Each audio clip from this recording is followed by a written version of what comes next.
What's up, man? Welcome to my Patreon page, guys, man. I appreciate every single one of y'all that have joined my Patreon. Hopefully, we could keep this up and more people will join, so we could keep this channel going, man. And trust me, guys, I appreciate every single one of you that has joined my Patreon page. It means a lot.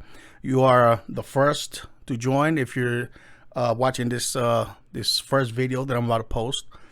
And yeah, man, it feels good. It feels good to get away from YouTube. I hope good things come out of this. I heard Patreon is also on some BS sometimes. I hope that they don't try to delete my Patreon page after I'm trying to put work into this one. But we're going to try to see where this goes, man. But anyway, it's not going to take to the fact that I'm going to try to keep pushing for y'all, man, and try to expose the truth.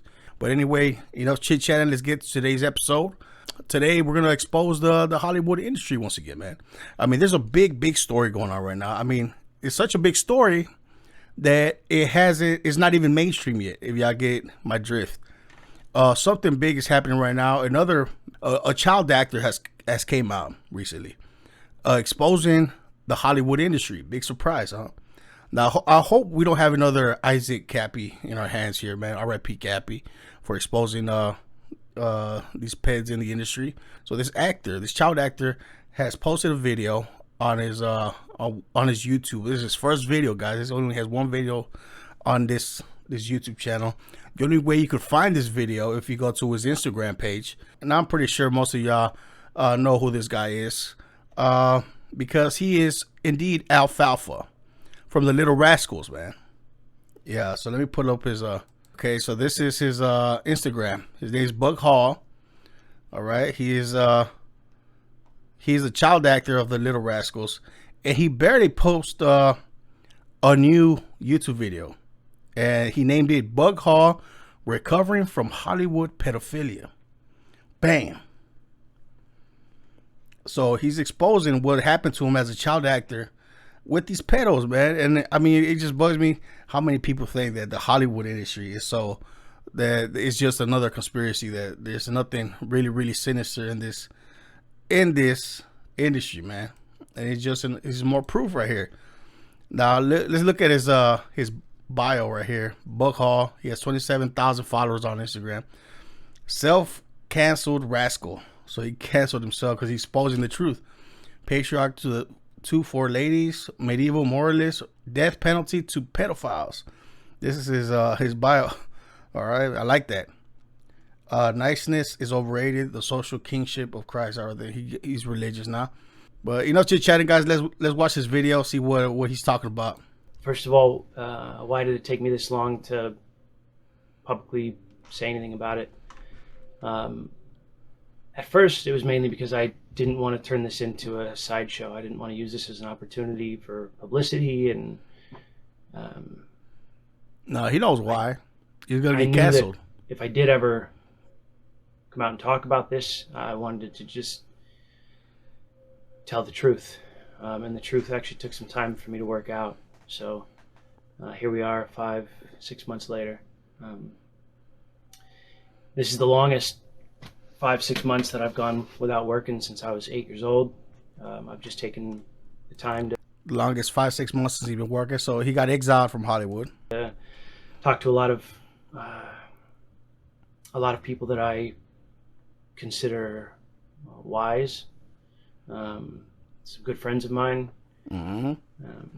They've been generous enough to lend me their time and lend me their ears and help me work through my own thoughts on this. So, all right, I'll pour my drink. So yeah, so I grew up in Texas, a normal kid. Yeah, Texas. And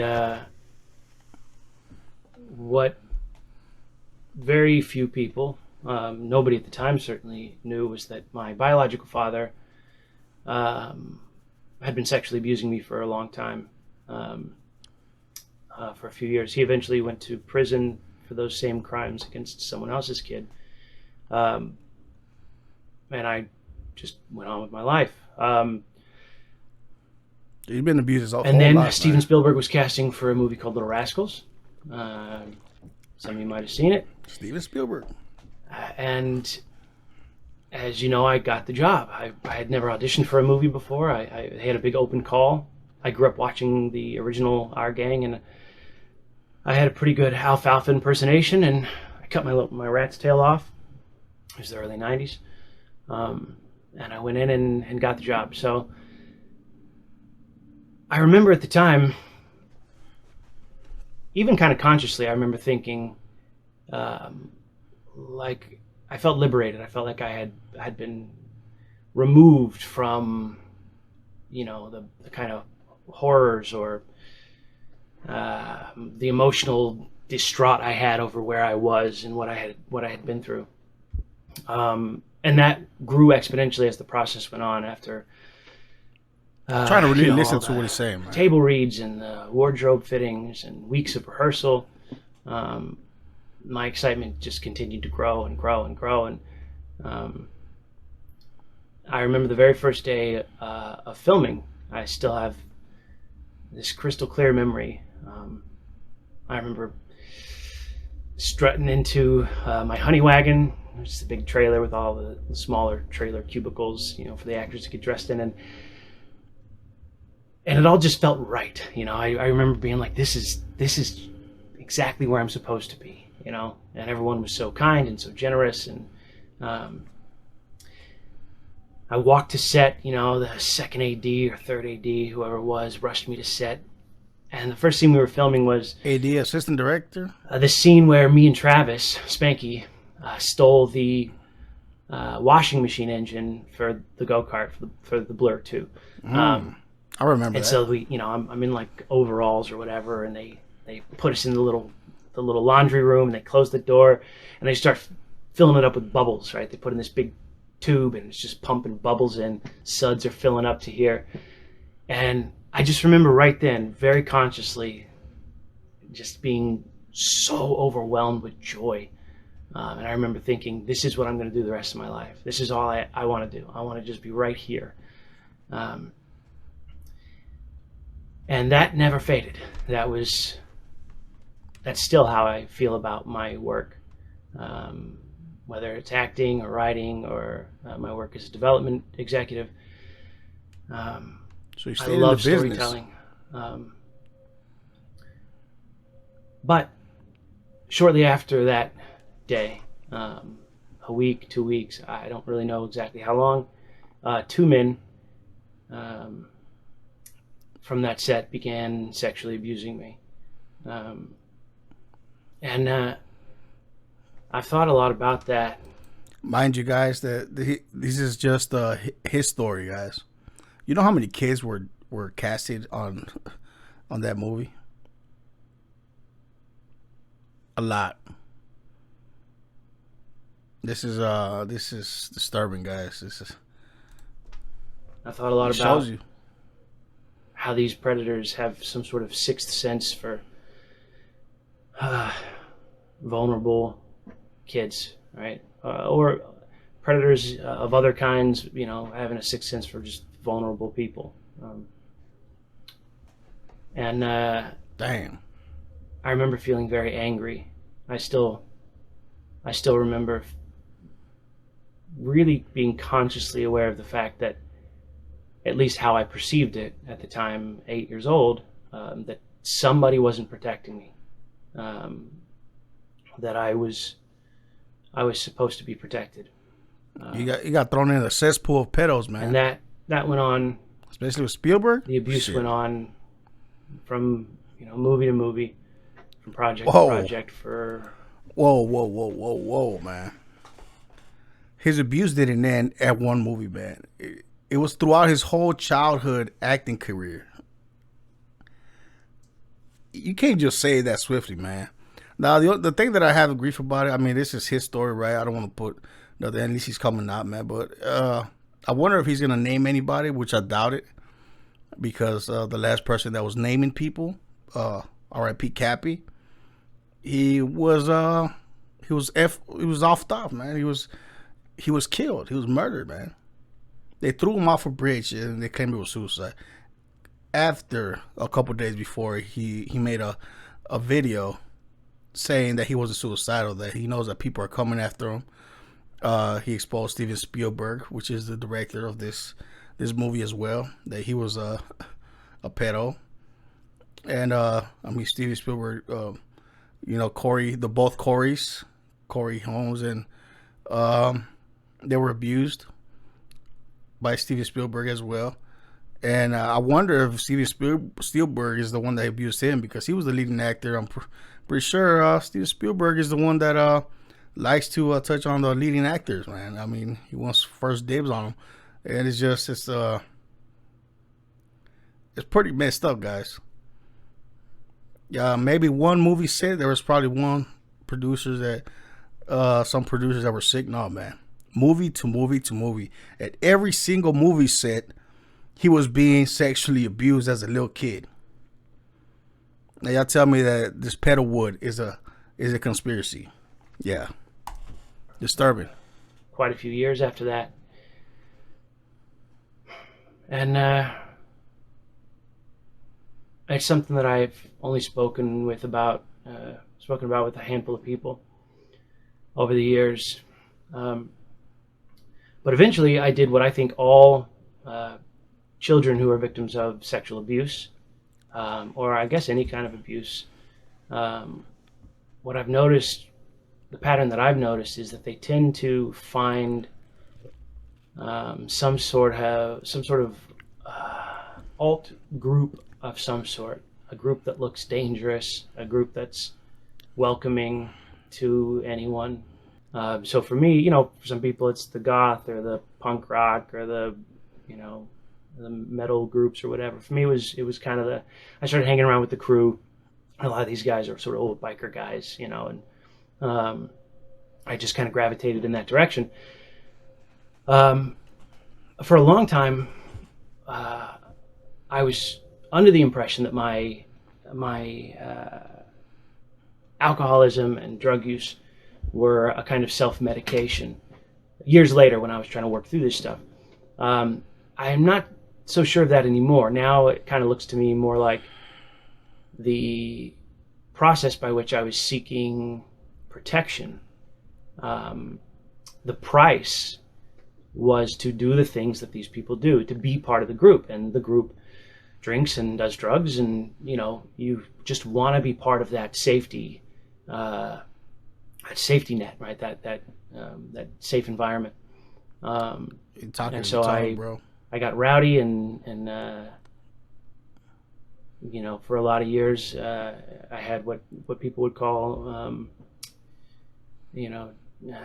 what do you call it, disobedience, emotional disorders or whatever. I was always angry and aggressive, and I think that's sort of an exterior thing that kind of want to know what, like, cause I think what he's leaving out is how the timeline, because the timeline is really really iffy in this story, because he went from movie to movie. I think he stepped it up. Like, I don't know if he's in his teens right now, and while he's saying this, or he's like 18, 19, 20, I don't know, or maybe still a child actor. I don't know.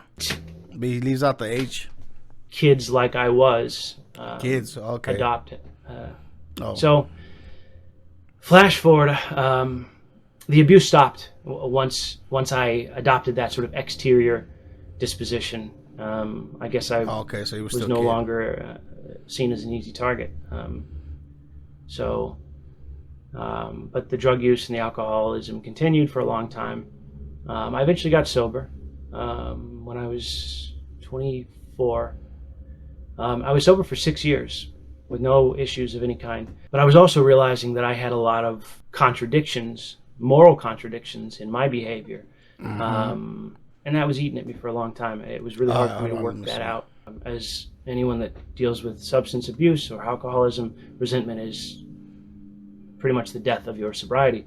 Once that resentment starts brewing, you've already really relapsed, and so it was this resentment that had led to the first one and the second one, and I hadn't caught it. I wasn't aware of it. And it wasn't until these people knowingly invited a convicted child molester to a movie set full of minors, full of children, that it just clicked with me that these people are liars. This child molester was a potential investor, and It was a night shoot, and there were literally hundreds of children on set, Petalwood, man. and they knew exactly who he was. And even then, I didn't say anything. I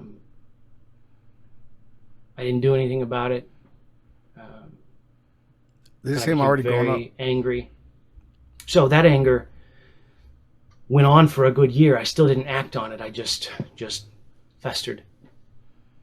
And eventually they, for quite a while, they had been defrauding me of my wages and asking me to tear up contracts and for deferred pay and all these different things. And I eventually realized it didn't have anything to do with this clandestine war or, waiting until we're Marky Mark or Mel Gibson, and then we can come out and tell the truth and do these things and fight for good causes. It just had to do with money and status. That's what they wanted. And no matter how far you get in life. Now, guys, remember what he said right there with Mel Gibson, because Mel Gibson came out already and exposed this Hollywood industry, man. I mean, I've said it in the past, man. I don't know if they deleted my video or I got to look it up, but just look up Mel Gibson exposing Hollywood, man. He talks about how they like to murder children. They use adrenochrome basically as currency in the Hollywood industry. Is they use the adrenochrome as a way to get roles in movies. They use this. I mean, this is like their number one. It's worth more than gold, more than diamonds. It's worth more than anything. They use this in the industry, and it's just sick, man. I don't know how deep he's gonna go into the rabbit hole, but I'm pretty sure he knows a lot because he's been working in Hollywood and seeing pedophiles, and he himself was abused. Now I don't know why it took him so long, but he has his own, his own story to tell. But he's telling the truth right now. I mean, at least he didn't wait till he's old. But hopefully he gets protected, man. He gets protected. I'll send him his prayers, bro, because I don't know what's gonna happen to him. As of right now, this is not viral. No one's speaking about this, but hopefully I can share and spread this what he's saying, man. But let's continue, man. Let's continue to see what else he says. In regards to money and status, there's always more you can get. And I realized that I had been lied to. I realized that none of this had anything to do with niceness or a clandestine war. Building the idea that all of these various people that we were working with, all our different relationships, that they were, these sort of secret enemies, right? And us versus them mentality. Building one monolith out of everyone on the other side. A Leviathan to fight. I realized that wasn't true in this context. But here's the catch. The resentment continued. As I went on and decided to try and do my own thing. It was crazy, continued. Guys. The relapses had increased in 6 years. It ended up being 6 relapses, and they were getting closer together. Now, after all this time of thinking about it and really meditating on it and figuring out what happened, I realized that I was the problem. It didn't have anything to do with these people. It had to do with my own silence and my own cowardice. The line between good and evil runs down the center of every human heart. And when you don't accept that, and you don't face that, you scapegoat. I think that's where that piece about remove the mote from your own eye before worrying about the splinter in your brother's. I think that's really a warning, more than it is a practical teaching. I think it's just kind of a warning. What happens when you don't do that? Well, you grow resentful and you scapegoat. I should have spoken truthfully. God's not asking us to be saints in some abstract future. He's asking us to be saints now, right now, to be the salt of the world right now. and Be the salt of the I world. always knew that, but I didn't live in accord with my conscience. I didn't act out what I believed. It is a spiritual world out here, man. But can I remind you guys, man, you're watching. This is Alfalfa, guys. Put that in your mind. This dude is Alfalfa from the Little Rascals, man. The movie that you love so much, man. This is insane. This is insane. Suppressed it, and I made excuses for it. So I'm sorry to anyone that I ever had a dishonest conversation with, or anyone that I was duplicitous with. It's coming clean. Or subversive. Coming anyone clean. That I could have very easily just had honest conversations with. His guilty conscience, man, because you know how many kids he's seen probably abused too? To kind of blow up to a more macro level, I think that's kind of the problem with everything right now, with the politics that are so divisive. I think it's because there's an entire wing who accepted this idea that they were supposed to be relatively quiet, and that personal beliefs are supposed to be personal and not spoken openly. There you go. It's a spiritual war, even with politics, guys. And left wing likes to protect pedos, man. It's like we were playing a game that no one else was playing. One set of rules for one side and a separate set of rules for another side. And I'm not here to tell you what you believe. Whoever you are out there, you know what you believe. I think we can all at least consciously recognize that media and film and TV, that there is definitely a value system that is promoted actively, right? I mean, I think that's the backlash. To all my brothers and sisters out there, I would hope that I have even promoted this lie of silence, and I'm sorry for that. I'm sorry for a lot of things, but don't be afraid. It might not even work out to your benefit. Nope. I suspect it's not going to for me. By benefit, I mean worldly benefit, financial gain or popularity or success or whatever your metrics are. So obviously this video is way longer, man, but I don't want to make it too long. Once again, if y'all want to watch this full interview, because he goes into religion and what he believes and a bunch of other things, man. But I don't want to just milk off his video. I just want to make my point in this video, man, that the pedo industry is very much real, man. There is a war, spiritual warfare going on, and this is just another piece of proof, man. I mean, this guy is Alfalfa, man, the very beloved little kid, Darla, Darla. Come on, man. He comes out and says he was being abused, not just for that movie of Little Rascals, but he was followed throughout his whole career, his whole acting career. And at some point he was groomed enough, because I don't think he even came to the point where but he was groomed to make it normalized. And at a certain point it got too much for him, and he finally decided to come out and expose these pedos, but he really didn't expose too much because he didn't say no names. It's kind of like a half-assed exposed video, but it just kind of confirms that this disgusting behavior is what's going on with these producers and casting kids. It just kind of exposed more of these pedos in the industry, man. And I hope y'all that got something out of this, because Alfalfa is out here pouring his heart out, talking about how he got touched as a little kid, not just through the Little Rascals movie, but throughout his whole career. It takes a lot for somebody to come out and speak about it, man, because just as a man, you don't want to talk about how you were abused and taken advantage of. It's a big step, man. But all we could do is just show him support, I guess, and go follow him on Instagram. Go watch the video. Hopefully, I'll put the link down in the description below, and watch the whole thing, man. Guys, this is it for my first Patreon video, guys, and this is just testing the waters.